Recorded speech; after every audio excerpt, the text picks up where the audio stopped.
नमस्कार, मैं सिरांधा आप सभी दर्शकों का अन्नदाता कार्यक्रम में स्वागत करती हूं। किसान बहुत परिश्रमी होते हैं। वो खेतों में जी तोड़ मेहनत करते हैं, जो अनाज, फल और सब्जियां उगाते हैं। हमारे देश की अर्थव्यवस्था का लगभग समूचा भार उन्हीं के कंधों पर ही है। ऐसे ही भारतीय किसानों को खेती बाड़ी से जुड़ी हुई बहुत सी नई, रोचक और लाभकारी जानकारियां देने के लिए हर रोज सुबह हम आपके साथ आते हैं। तो चलिए कार्यक्रम शुरू करने से पहले देखते हैं क्या है आज के अन्नदाता में। अपने घर पर उगाएं ऑर्गेनिक फल और सब्जियां।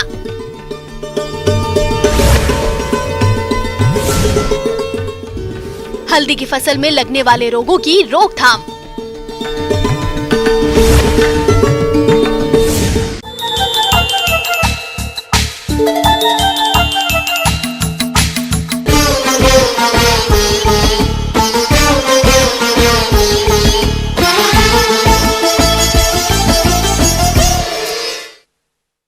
घर में बगीचा रखने के शौकीन लोगों के लिए बारिश का मौसम एकदम सही मौसम है। इस मौसम में यदि आप अपने घर में किचन गार्डन तैयार कर लें तो बात ही अलग है। इससे घर में सौंधी सी महक भी फैल जाएगी और साथ ही आप घर पर लगाई हुई सब्जियों का स्वाद भी ले सकेंगे। तो आइए किचन गार्डनिंग पर जानकारी के लिए मिलते हैं गृह विज्ञान विशेषज्ञ डॉक्टर रूपेंद्र कौर से।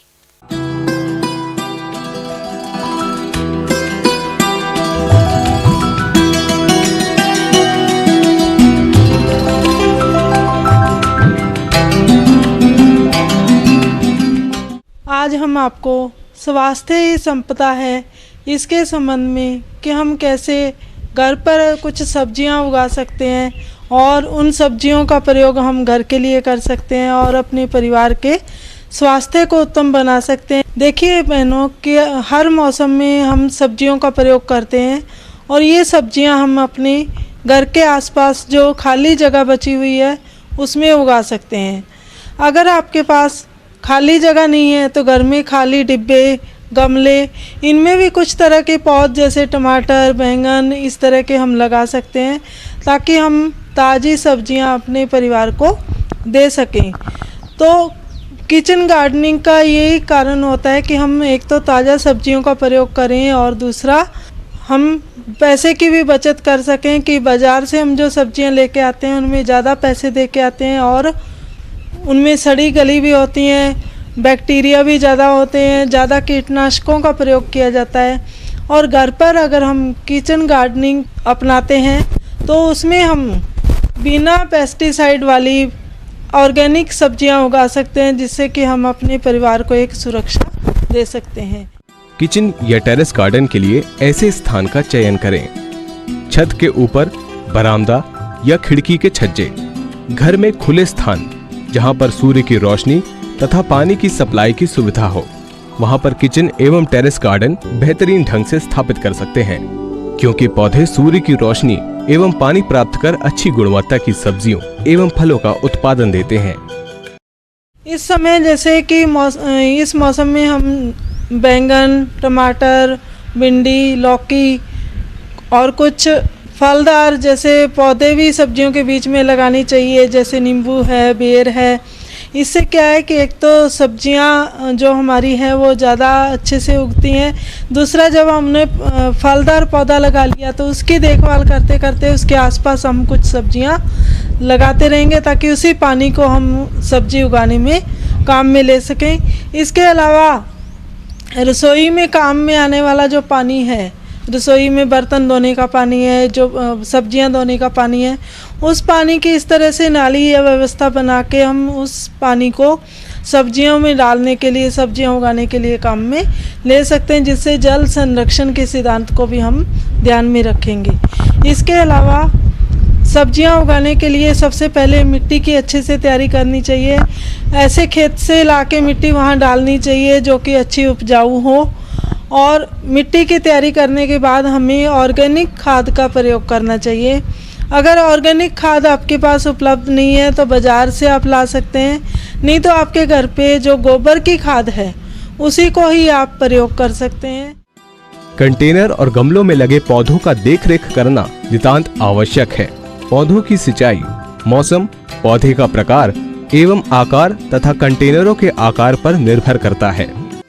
फल सब्जियों में सहारा देने की आवश्यकता पौधे के विकास की अवस्था एवं पौधे के प्रकार पर निर्भर करती है। यदि पौधे लता वर्गीय कुल के हैं तो उनको सहारा देने की जरूरत होती है, जैसे लौकी, करेला। सेम स्टैकिंग के द्वारा पंडाल प्रणाली पर इनको फैलाना चाहिए। इसके अलावा टमाटर, बैंगन और मिर्च को पौधारोपण के 2 महीने बाद स्टैकिंग करने की जरूरत होती है। और इसके बाद अगर सब्जियों में कुछ कीट आते हैं तो उसके लिए आप नीम के पत्तों का प्रयोग कर सकते हैं। जैसे नीम के पत्तों को रात भर पानी में भिगो दिया या उबाल के ठंडा कर लिया, छान के फिर उस पानी का छिड़काव सब्जियों पे करने से कीटों से थोड़ी राहत मिल जाती है, जिसमें हमको किसी दवाई का छिड़काव नहीं करना पड़ेगा। इसके अलावा अगर सब्जियों में कोई रोग दिखाई देता है, जैसे सब्जियां बन नहीं रही हैं, सिकुड़नी शुरू हो गई हैं, पौधे के पत्ते गिर रहे हैं, इस तरह की कुछ रोग वाली अगर समस्याएं दिखाई दे रही हैं तो हम घर पर ही जो लहसुन काम में लेते हैं खाना पकाने में, उस लहसुन के सत को बनाकर उसको 10 ml सत को 1 लीटर पानी में मिलाकर उसका घोल का हम छिड़काव कर सकते हैं, जिससे कि अगर सब्जियों में कोई रोग लगते हैं तो उससे हम राहत पा सकते हैं। सब्जियों की तुड़ाई परिपक्व अवस्था पर तुरंत करना चाहिए, क्योंकि इसी अवस्था पर फल सब्जियां ताजा एवं गुणवत्ता वाली प्राप्त होती हैं तथा पत्ते वाली सब्जियां जब कोमल रहें तब रोजाना तुड़ाई करते रहना चाहिए। टमाटर की तुड़ाई परिपक्व अवस्था पर करना चाहिए। भिंडी एवं बैंगन की तुड़ाई पूरे आकार धारण कर लें, लेकिन कोमल रहें तब उसकी तुड़ाई करना चाहिए। इस तरह से हम इन सब्जियों को, जैसे अपने खाली जगह में सब्जियों को उगाकर अपने परिवार को ताज़ा फ्रेश जो सब्जियां हैं वो दे सकते हैं। इसके अलावा अगर हमारे पास कुछ सब्जियां बच जाती हैं उपभोग करने के बाद, खाने के बाद, तो उनका हम मूल्य संवर्धित उत्पाद भी बना सकते हैं। जैसे अगर आपने टमाटर उगाया है तो उसका जैम, स्क्वैश और या फिर उसके कुछ सॉस, इस तरह के कुछ उत्पाद बना सकते हैं। अगर आपने मिर्ची उगाई है तो बची हुई मिर्ची का आप अचार बना सकते हैं। तो एक पंथ 2 काज आप कर सकते हैं कि जैसे आपके घर में अचार भी बन जाएगा, कुछ दूसरे उत्पाद भी बन जाएंगे और ताज़ा सब्जियां भी हम काम में ले सकते हैं। किसान भाइयों, अभी तक आपने खेती से जुड़ी हुई कुछ उपयोगी जानकारियां देखी। अब लेते हैं एक छोटा सा ब्रेक, जल्द लौटेंगे। कार्यक्रम में और भी है खेतीबाड़ी से जुड़ी हुई महत्वपूर्ण जानकारियां। आप बने रहिए हमारे साथ।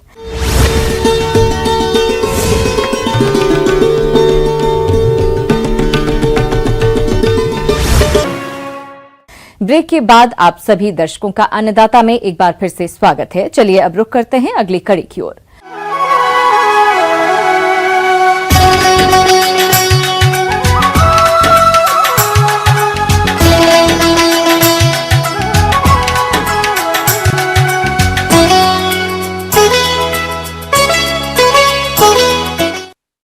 हल्दी की खेती हमारे प्रदेश के बहुत से किसान भाई करके अधिक लाभ कमाते हैं और जिन किसान भाइयों ने हल्दी की बुआई कर रखी है उनकी फसल इस समय बढ़वार की अवस्था पर है। लेकिन इस फसल में इस समय कई प्रकार के रोगों का प्रकोप भी दिखाई दे रहा है, तो आप इनकी समय से पहचान करके नियंत्रण किस प्रकार से करें, इस बारे में उचित सुझाव दे रही हैं डॉक्टर संगीता साहनी।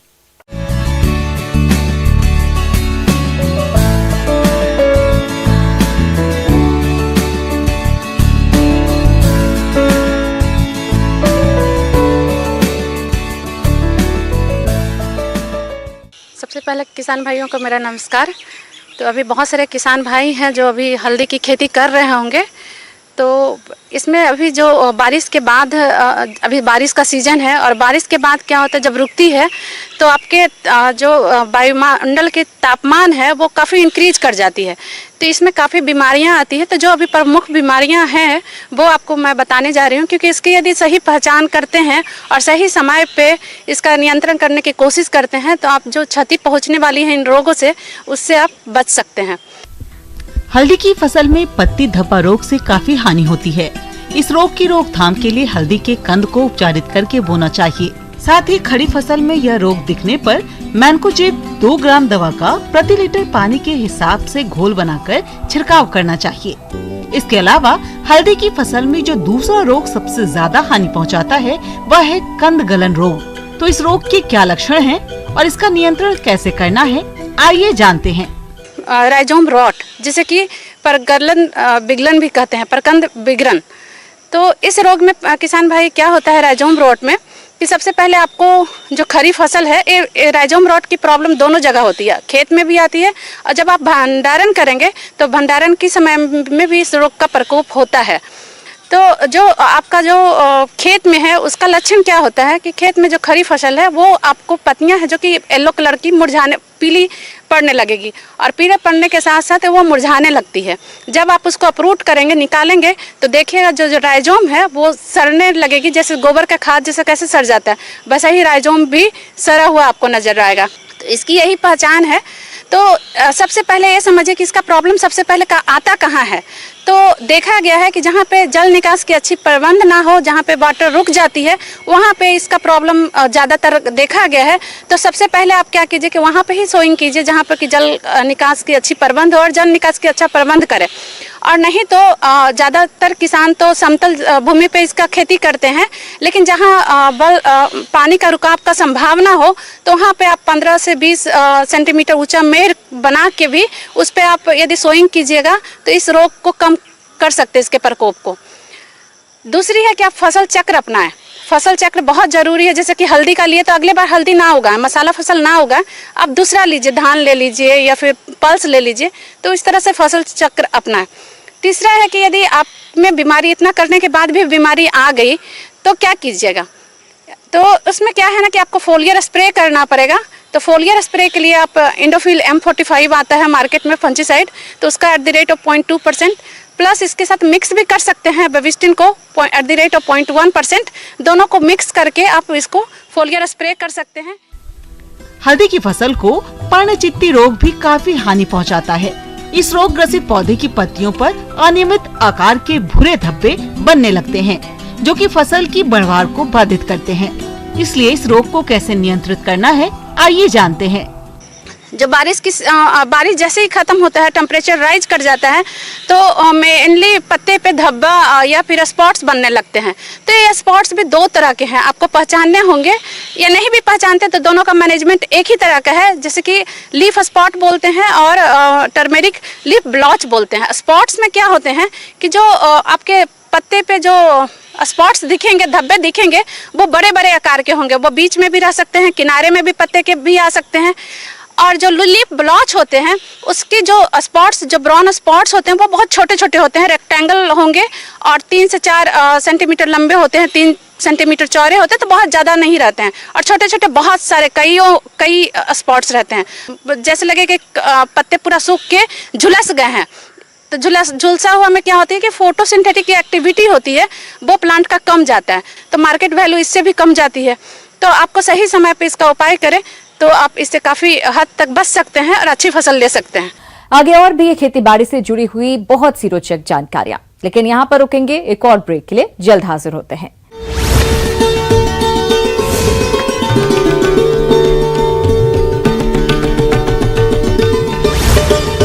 ब्रेक के बाद एक बार फिर से आप सभी दर्शकों का अन्नदाता कार्यक्रम में स्वागत है। बढ़ते हैं अगली प्रस्तुति की ओर।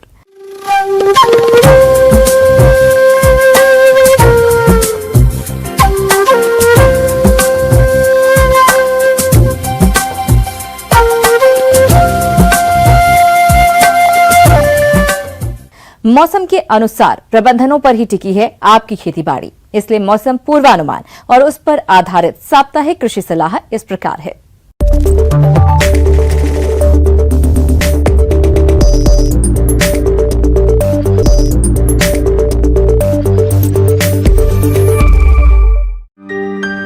ग्रामीण कृषि मौसम सेवा भारत सरकार एवं स्वामी केशवानंद राजस्थान कृषि विश्वविद्यालय बीकानेर द्वारा भेजे गए मौसम पूर्वानुमान के आधार पर किसान भाइयों को सलाह दी जाती है कि अगले 2 दिनों के दौरान हल्की से मध्यम बारिश होने की संभावना है। अगले सप्ताह आसमान में अधिकांशतः बादल छाए रहने की संभावना है। अगले 2 दिनों के दौरान 16 से 25 किलोमीटर प्रति घंटे की रफ्तार से दक्षिण से पश्चिमी हवाएं चलने की संभावना है। इन 2 दिनों में अधिकतम तापमान 31 से 33 डिग्री सेल्सियस और न्यूनतम तापमान 24 डिग्री सेल्सियस रहने का अनुमान है।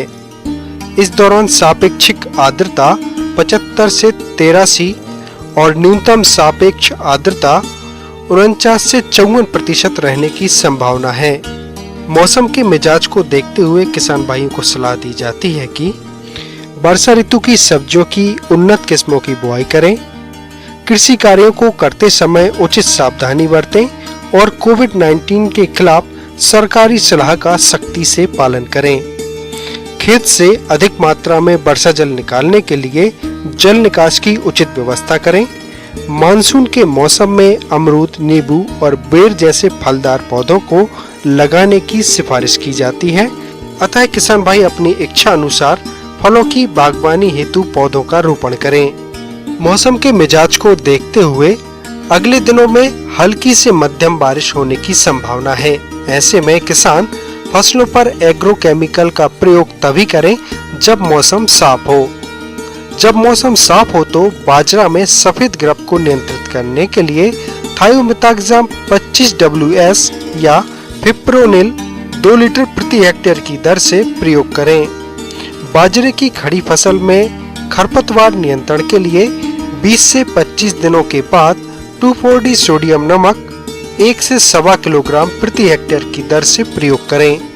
मूंग के खेतों में पीला सिरा रोग दिखाई देने पर किसान भाइयों को सलाह दी जाती है कि वे अपने मूंग के खेतों की नियमित निगरानी करें और यदि फसल पर पीला सिरा रोग दिखाई देता हो तो संक्रमित पौधों को हटाकर नष्ट कर दें एवं रोग की रोकथाम के लिए इमिडाक्लोप्रिड 1 मिलीलीटर दवा प्रति 3 लीटर पानी के हिसाब से घोल बनाकर छिड़काव करें।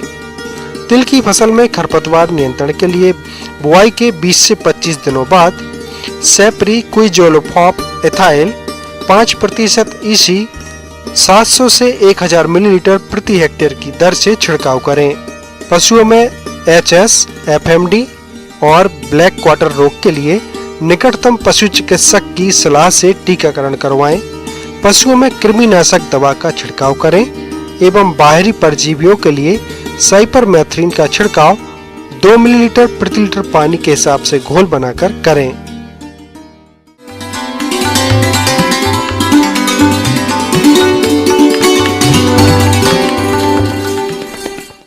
अन्नदाता हेल्पलाइन निशुल्क फोन संपर्क सेवा के माध्यम से आपके द्वारा पूछे गए प्रश्नों में से 1 या 2 महत्वपूर्ण प्रश्न को हम अपने कार्यक्रम में शामिल करते हैं। इसी के तहत आज का चयनित प्रश्न और उसका जवाब इस प्रकार है। अन्नदाता निशुल्क फोन संपर्क सेवा के माध्यम से पूछे गए प्रश्नों में से आज हमने जिस प्रश्न को कार्यक्रम में शामिल किया है उसे पूछा है ग्राम अनंतपुरा, जिला सीकर के कृषक विमलेश कुमार ने। यह मछलियों में होने वाली बीमारियों की रोकथाम के बारे में जानकारी चाहते हैं। तो विमलेश कुमार जी, आपकी जानकारी के लिए प्रस्तुत है कार्यक्रम का ये अंश।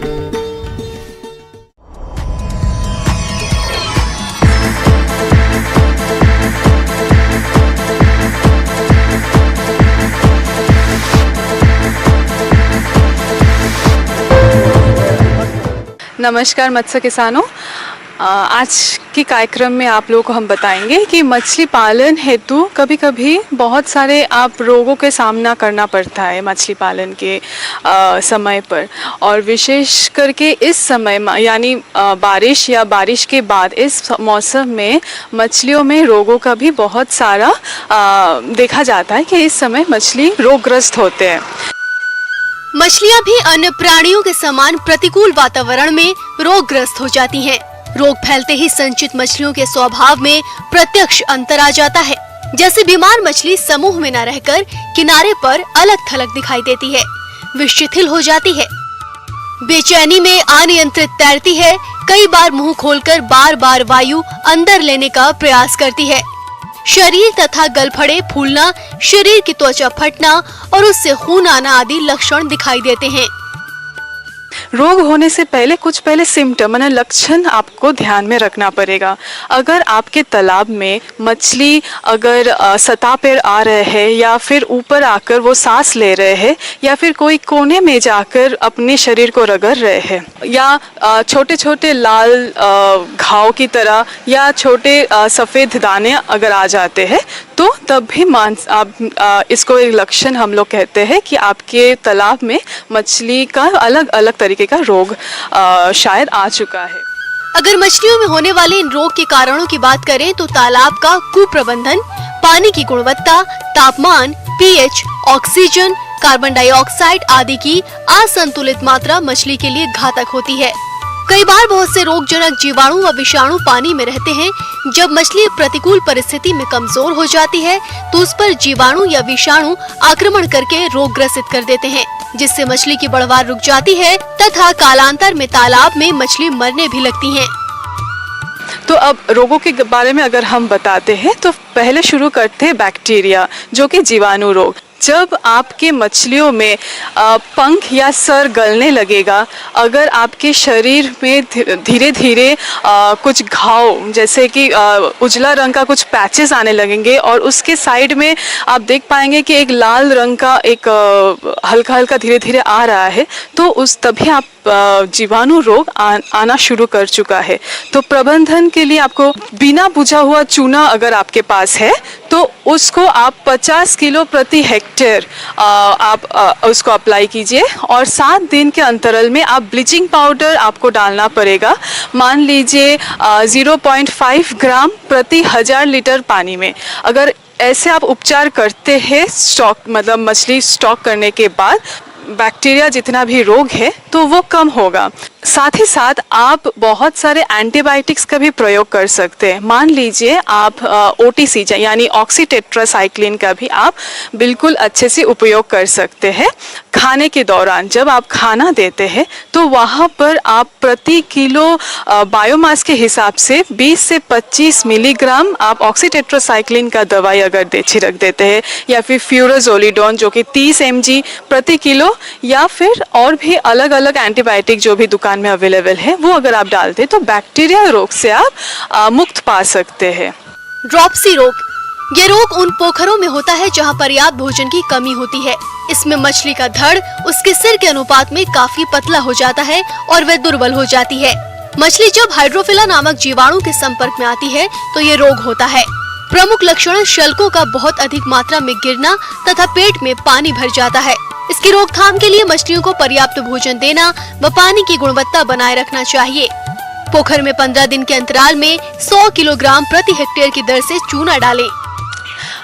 हमेशा ध्यान रहे जो कोई भी कंट्रोल, जैसे आप इसको तभी रोकथाम कर सकते अगर आपके पानी का पीएच 7.5 से 8.5 होता है तो इस समय बेस्ट होता है मछली पालन के लिए। यानी आपका पीएच को हमेशा आप मेंटेन कीजिए। और नेक्स्ट जो बहुत ही ज़्यादा इम्पोर्टेंट ये बैक्टीरियल रोगों के लिए वो है अल्कलिनिटी। मतलब आपके पानी में अगर अल्कलिनिटी का रेंज 100 से घटकर 70 या 80 mg मतलब मिलीग्राम प्रति लीटर हो जाता है तो उस समय भी ये रोगग्रस्त हो सकता है। तो ध्यान रखिएगा कि अल्कलिनिटी आपका 100 से 180 mg प्रति लीटर होना चाहिए, तभी आपको बाकी उपचार करने का जरूरत नहीं है। तो ऐसे करके आप बैक्टीरियल डिजीज को रोकथाम कर सकते हैं। आंतरिक परजीवी मछली के आंतरिक अंगों जैसे कि शरीर गुहा, रक्त नलिका और वृक्क आदि में रोग फैलाते हैं, जबकि बाह्य परजीवी मछली के चर्म, गलफड़ों, पंखों आदि को रोगग्रस्त करते हैं। जैसे ट्राइकोडिनोसिस, ये बीमारी ट्राइकोडीना नामक प्रोटोजोआ परजीवी से होती है जो मछली के गलफड़ों व शरीर के बाह्य सतह पर रहता है। संक्रमित मछली के भार में कमी होने लगती है। गलफड़ों से अधिक श्लेष्म प्रभावित होने से श्वसन में कठिनाई होती है और बाद में मछलियां मरने लगती हैं। और इस समय आपको सबसे ज़्यादा क्या करना है, स्टॉकिंग से पहले आपको पोटेशियम परमंगनेट यानी KMnO4 को आपको अप्लाई करना है 20 mg प्रति लीटर। और वो मान लीजिए आप 30 मिनट तक उसको डिप करके फिर आप अपने तालाब में छोड़ेंगे। फिर आप इस्तेमाल कर सकते हैं डिप ट्रीटमेंट यानी नमक घोल में। नमक घोल आप रखेंगे 5 ग्राम प्रति लीटर और वो सिर्फ आपको 30 सेकेंड तक ही रखना है। यानी आप 30 सेकेंड तक वो मछली को डुबा के रखेंगे, फिर उसको आप तालाब में छोड़ देंगे। कभी कभी जब पैरासाइटिक रोगग्रस्त होते हैं तो हम लोग फॉर्मेलिन का भी इस्तेमाल करते हैं लगभग 15 से 20 mg प्रति लीटर, और उसको हम रेगुलर मान लीजिए 7-10 दिन के अंतराल में यूज़ करते हैं तो पैरासाइटिक रोगग्रस्त हमको थोड़ा कम होता है। रोग के साथ ये भी ध्यान रखें कि आपके जो पानी का मतलब वाटर टेम्परेचर मतलब तापमात्रा हो या फिर पीएच हो या अल्कलिनिटी हो, इसको भी आप देखिए। कभी भी उसमें हाई ऑर्गेनिक लोड यानी आप कुछ भी बाहर से कोई भी जैसे मवेशी को धो रहे हैं या फिर बर्तन या कपड़ा अगर ज़्यादा धो रहे हैं तो उसमें ऑर्गेनिक लोड भी ज़्यादा बढ़ जाता है। और जो लोग सिर्फ पानी उस तालाब में अगर मछली पालन करते हैं, कभी कभी क्या होता है कि आप लोग ज़्यादा खाना दे देते हैं, तो ज़्यादा खाना देने के कारण में नीचे स्तर में वो एक डेट्रिटस फॉर्म हो जाता है, जो कि अच्छी बात नहीं है। एक काला एक स्तर पड़ जाता है और उससे क्या होता है, बहुत ही खराब गैसेस निकलते हैं और H2S फॉर्मेशन होता है। इसी तरह पानी का आपका जो गुणवत्ता है वो खराब होता है। तो इसी तरह अगर आप ध्यान रखेंगे तो निश्चित रूप से आप सफलता की ओर जा सकते हैं। धन्यवाद। किसान भाइयों, अन्नदाता आपकी सेवा के लिए संकल्परत है। कृषि संबंधित समस्या और सुझावों के लिए आप हमें इस पते पर संपर्क कर सकते हैं। प्रोड्यूसर अन्नदाता, news 18 Rajasthan, Ramoji film city, Hyderabad 501512। साथ ही आप हमें ईमेल भी कर सकते हैं। हमारा ईमेल है p18annadatarajasthan@nw18.com। इसके अतिरिक्त आप हमें निःशुल्क हेल्पलाइन नंबर 18004192-155 पर सोमवार से शनिवार सुबह 10 बजे से शाम 4 बजे के बीच संपर्क कर सकते हैं। किसान भाइयों, अब समय हो रहा है आपसे विदा लेने का, तो हमारी पूरी अन्नदाता टीम को दीजिए इजाजत। कल फिर आपसे मुलाकात होगी कृषि संबंधित कुछ और महत्वपूर्ण जानकारियों के साथ। नमस्कार।